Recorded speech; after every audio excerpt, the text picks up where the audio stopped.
Did you know that Squarespace are offering a free trial and 10% off your first purchase if you use our discount code, squarespace.com/TrekCulture? What are you waiting for? Star Trek V is often touted as the worst Star Trek feature film starring the original series cast, if not the worst of all the film series. But there's no denying it's got heart, even if that heart is somewhere its liver should be. Of the films starring the original series characters, is this one the prime candidate for the #1 dumbest? I don't know. Let's find out. I'm Bree with TrekCulture, and here are the dumbest things in Star Trek V: The Final Frontier. Number 10. Hiking to Heaven. As the shuttle Copernicus zips through the atmosphere of the planet at the center of the galaxy, Spock reports, "I am no longer in control of the craft." Whereupon, the shuttle lands near the Jupiter 2 crash site on Perplanis, near the Trona Pinnacles, California. Shakari. And the group disembarks. But if Mr. Godthing is in control of the shuttle, why did he set it down so far away from the spot where he'd make his grand entrance? Why not bring it down right next to his showroom? And even assuming there's a reason the shuttle couldn't land in a convenient parking spot, just how did Bok know where to lead the hike? The filming location featured an all-too-apparent dirt road heading up the rocky pinnacles, but we don't see the party using it. Ignored road aside, was the center of those pinnacles just obvious, or was Mr. Thing sharing his location with Bok over some Vulcan mind meld Wi-Fi? Number 9. Fan dance? Dumb.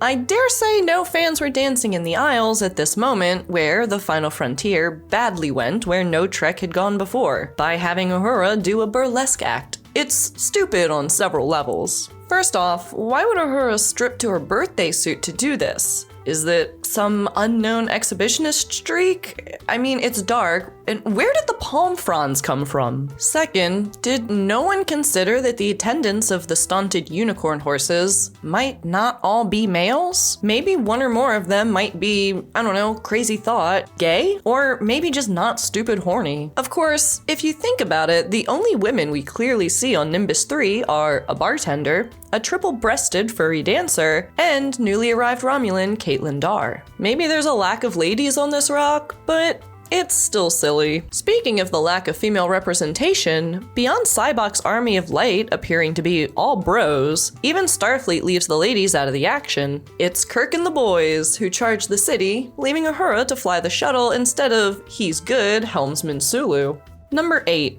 The Godcast. As the shuttle Copernicus lands on Shakari, as Kirk and company stroll off on their God Trek, they are watched by everyone on the Enterprise bridge via the main viewer. But the perspective is from off to one side of the shuttle. Who put the camera there? This is, of course, an old movie and TV gimmick and happened in previous Star Trek movies. That one shot alone wouldn't merit notice, but when Kirk gets zapped for asking why the God thing needs a ride, the voyeurs on the bridge all gasp in horror. They're clearly still seeing what's happening on the planet, but how? Just who or what is transmitting this? The God thing? Sure, an omniscient viewpoint seems perfect for an upper or lowercase god, but we know this one's just a wolf in cheap clothing. No one in this film ever questions how they're seeing all of this in the first place, and if they're receiving some sort of live stream Godcast. It's dramatic, but it's also dumb. Number 7. Dead alert. When the ship's sensors detect the Klingon bird of prey has also breached the Great Barrier, some screens display a visual warning reading, Klingon vessel in quadrant. Recommended activation of defense systems. Of course, no one notices because they're all glued to the TV watching the Godcast from Shakari. What sort of crap warning system is so easily to be missed because people are distracted? This appears to be a purely visual warning, unaccompanied by so much as a bleeping alarm sound. An audible alert of some sort should have sounded. Number 6. Spock Rockets. Spock's rocket boots are involved in a pair of incredibly dumb moments in the film. First, after distracting Kirk into falling off the side of a mountain, he rockets after and catches him just short of falling and hitting the ground. But as they hover there, the rockets are not pointed straight down, but about 45 degrees off to one side. And thus, they should either be jetting off screen right, or careening off and crashing to the ground. Later, in Turboshaft 3, as Kirk and McCoy begin climbing, Spock exits from the bottom of the shaft, then, after a bit, descends from above via his rocket boots. How the heck does that work? If the point of climbing this out-of-service turboshaft was to minimize the risk of getting caught, then how did Spock get above them? Riding a functional turbolift? And here I bet you all thought I was going to talk about the out-of-sequence numbers for 78 decks in a 20-deck tall ship. Number 5. Shoot him. After being tossed in the brig when Kirk and Bones chew out Spock, the Vulcan explains, "I cannot kill my own brother." Maybe not, but that's a total screenwriting dodge. It's pretending that Spock's only choice is a simple binary, kill Sybok or let him take the ship. But that's Sailot poop. Spock could have, shot Sybok in the arm or the foot, or used the rifle as a club. He could have even tossed it aside and thumb wrestled him. Anything to give Kirk a few precious moments to run off and sound the alarm, seal the hangar, or take any sort of action other than sitting on his ass doing nothing. It's annoying because this is the worst sort of plot contrivance, and Kirk looks just as bad because he doesn't take action as Spock confronts Sybok. When every second counts, you make every second count. D-U-M-B. Dumb. Number 4. Klingon crap. Virtually everything about the Klingons in this movie is silly, but rather than list each dumb individually, let's lump them together for convenience. Vixis reports the Pioneer 10 probe Claw shoots is most difficult to target, but come on, it's just spinning like a top along a straight line trajectory through space. It's hardly bobbing and weaving. The Klingons can conveniently eavesdrop on Kirk's communications with the Enterprise and get distracted into targeting the shuttle instead of the starship. Later on, Kirk's emergency communique from the Enterprise to Starfleet Command is also intercepted and a fake reply sent. Encoded messages, secure communications, who needs them? Claw wanted to defeat Kirk in battle to prove he's a great warrior, but throughout, he's willing to cheat by taking a pot shot at a shuttlecraft or go after the Enterprise when it's been hijacked and Kirk is not in control. How exactly is that besting Kirk in battle, Claw? In the end, the Klingons serve no function in the story other than to just be momentary stumbling blocks for Kirk and Spock, and dealing with them really tests none of the heroes. They're there because they're easy villains, which, of course, say it with me, is dumb. Number 3. Crash dummies. The Galileo shuttle makes a risky improvised emergency landing plan B, crash landing, and no one runs down to check for casualties? From Scotty's reaction to Kirk's announcing B for barricade, it's clear this is not going to be any sort of ordinary coming aboard.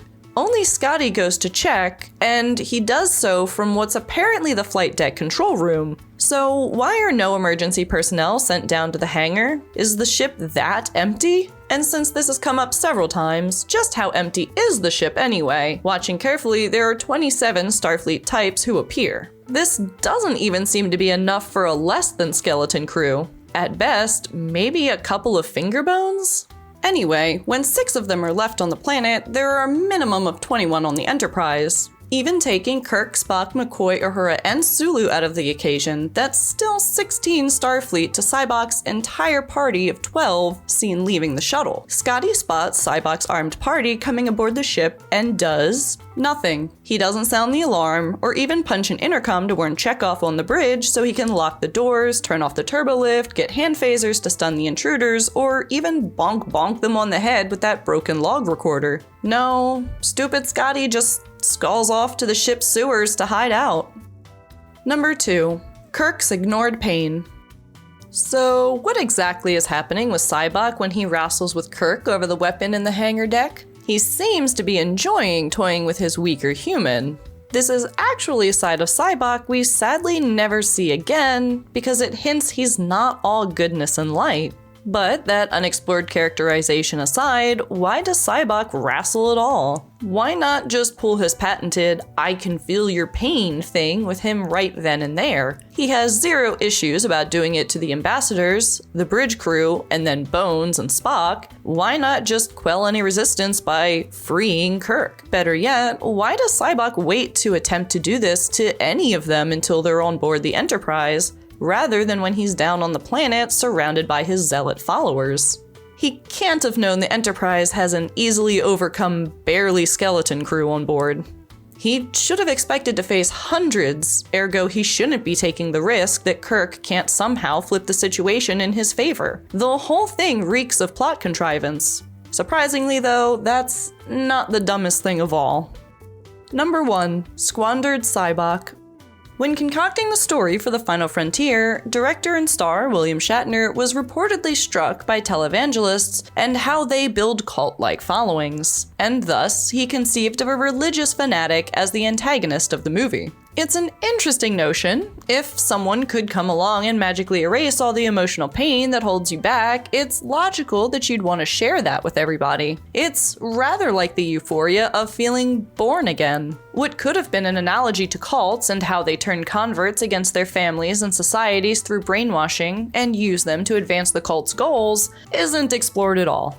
Seeing how even the Enterprise crew family might be influenced by a charismatic figure who can hit each in their emotional core held the promise of a terrific drama. What does it take to break their emotional bonds and make each member of the crew decide to follow Sybok instead of Kirk, and by extension Starfleet, and the mission that they've spent decades on? But the problem is that the movie is not actually interesting in its core premise. The plotting is a textbook amateurish mess that gets lost in the weeds and loses focus on what it should be about. It ends up as a fetch quest to find a false god, pointless Klingon crap, lame would-be comedy, utterly missing that its primary antagonist's core power should make moot much of what's happened, when, in almost every circumstance, he could have just strolled in, brainwashed everyone into willingly helping him, and been done. It's a movie stuffed full of elements with the power for a truly compelling adventure into the final frontier, but it's unfocused and episodic, and it fails when it comes together.